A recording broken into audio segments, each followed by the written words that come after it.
Olá pessoal, tudo bem? Voltamos agora com uma disciplina bem interessante, que é essa disciplina sobre guarda compartilhada, nova guarda compartilhada, tutela e curatela, a qual tenho certeza que vocês já até viram em disciplinas que falam um pouco mais sobre o Estatuto da Criança e do Adolescente, do Código Civil, do Código de Processo Civil, né? Tem também isso nas leis complementares. Enfim, é uma matéria que até o motivo de compartilhar, né, de juntar, aliás, todas essas disciplinas em uma só, é fazer com que, de fato, a gente tenha um diálogo, que é uma linha coerente sobre essa questão do cuidado e da responsabilidade, né? Desde que a gente fale sobre a criança e o adolescente e também para o adulto, que a gente vai começar a falar aqui quando a gente fala da tutela, aliás, da curatela, a gente está começando a colocar em um patamar de observar como que dentro dessa organização é posta um maior cuidado e as responsabilidades com aqueles que assim dependam de ter essa responsabilidade, tudo bem? Então se liga aí nessa aula, vai ser uma aula bem bacana. Coloquei aqui algumas coisas para inclusive ser mais didático para vocês no passar desse conteúdo. Vocês vão estar aí comigo, é um prazer isso aí com vocês também, professor Douglas Gomes, junto com vocês, para que de fato a gente possa aí aprender e tirar essas dúvidas sobre guarda, tutela, curatela, né? Inclusive fazendo as atualizações necessárias sobre as novas guardas, né? A nova guarda compartilhada, perfeito?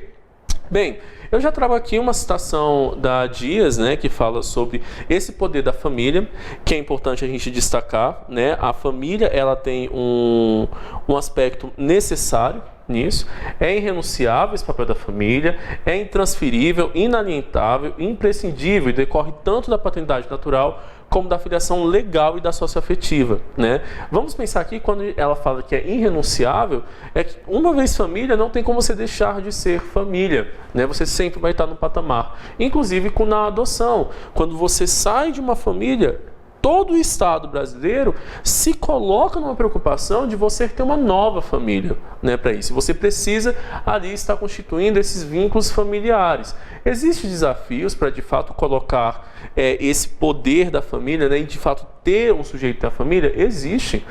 Quantos casos nós vemos aí de abandono, inclusive trazendo, né, pelo menos já esse ano, já li uns 3 artigos que falam sobre os novos, né, desvalidos aí, são para o século XXI os idosos, coisas que durante o século XIX, início do século XX, era a infância, né? Mesmo assim, a gente está falando desse patamar de grande discussão e grande debate, que é o pertencimento da família, desse conjunto familiar, de se ter reconhecidamente familiares, né, que prezem pelo seu bem-estar, que se responsabilizem isso, como vocês também têm, aliás, nós todos temos essa responsabilidade para com outros membros da nossa família, tudo bem?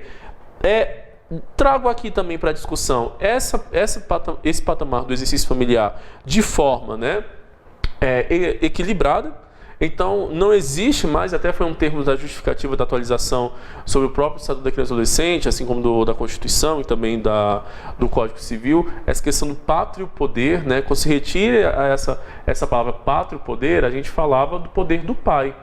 E quando coloca sobre o poder familiar, você fala basicamente dos deveres e responsabilidades que tem na geração, né, dos entes aí, seja na perspectiva da aquisição de um filho, da geração de um filho, seja na perspectiva em ser pai, porque é algo também dialético, né? Onde tem um filho deve-se haver um pai. Isso é o que naturalmente as coisas deveriam acontecer dentro do patamar social aí saudável.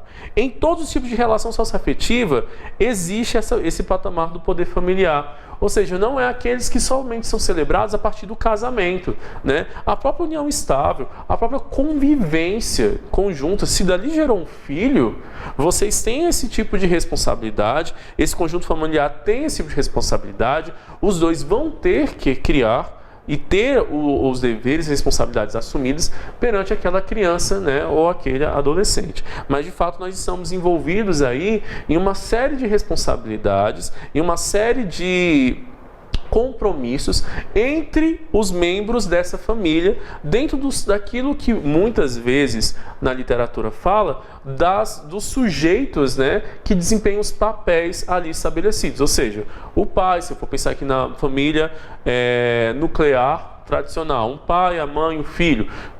Todos eles têm um dever, lógico, o dever maior são dos pais, né, do pai e da mãe, com relação ao filho, principalmente se esse for menor de idade.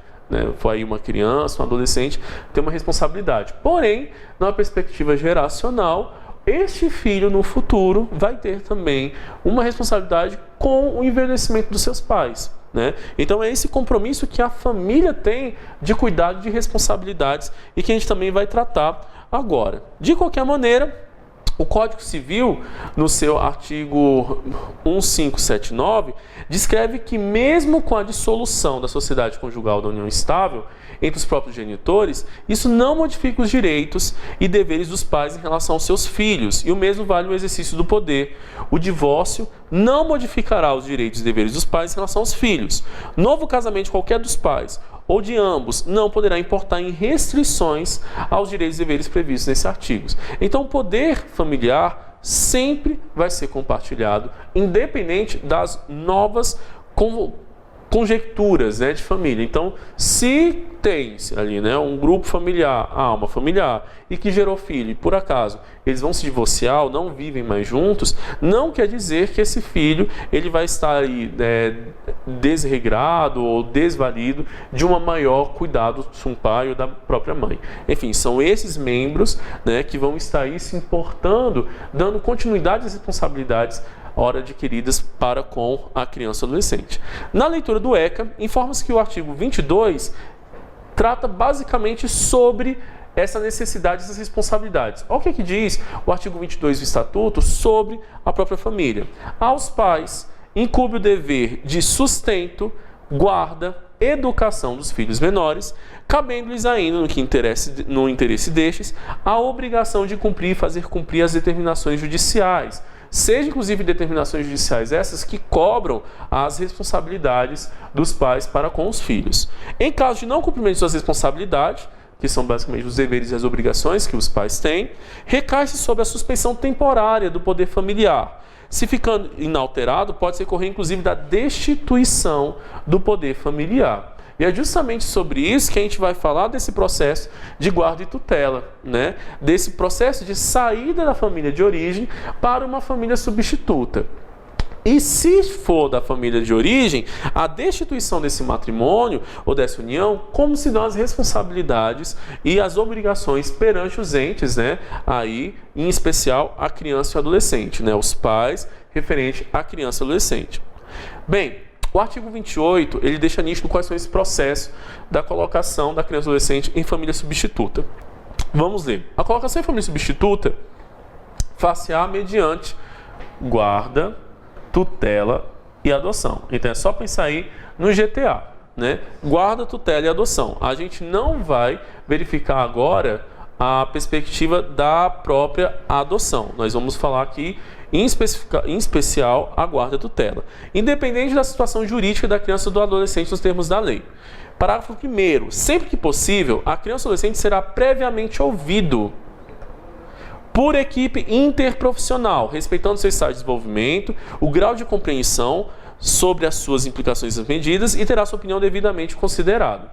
Essa perspectiva, gente, de ouvir, né, a criança e adolescente é quase que obrigatório, né? Ter esse consentimento, ter a participação dessa criança e desse adolescente em todo esse processo se torna benéfico. Uma vez que a gente tem que entender qual o melhor interesse da criança, qual a ação que revela o melhor interesse dessa criança ou para esse adolescente.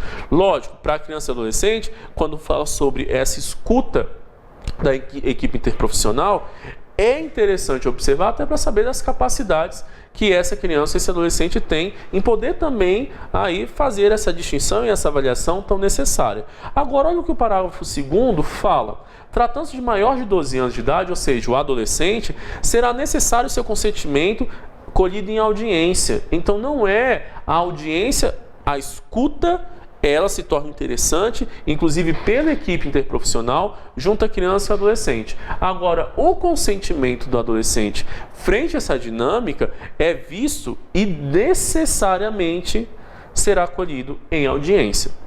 Então, para o adolescente, o parágrafo 2º do artigo 28 já deixa isso aí bem nítido, né? O adolescente precisa consentir, inclusive esse consentimento ser colhido na própria audiência.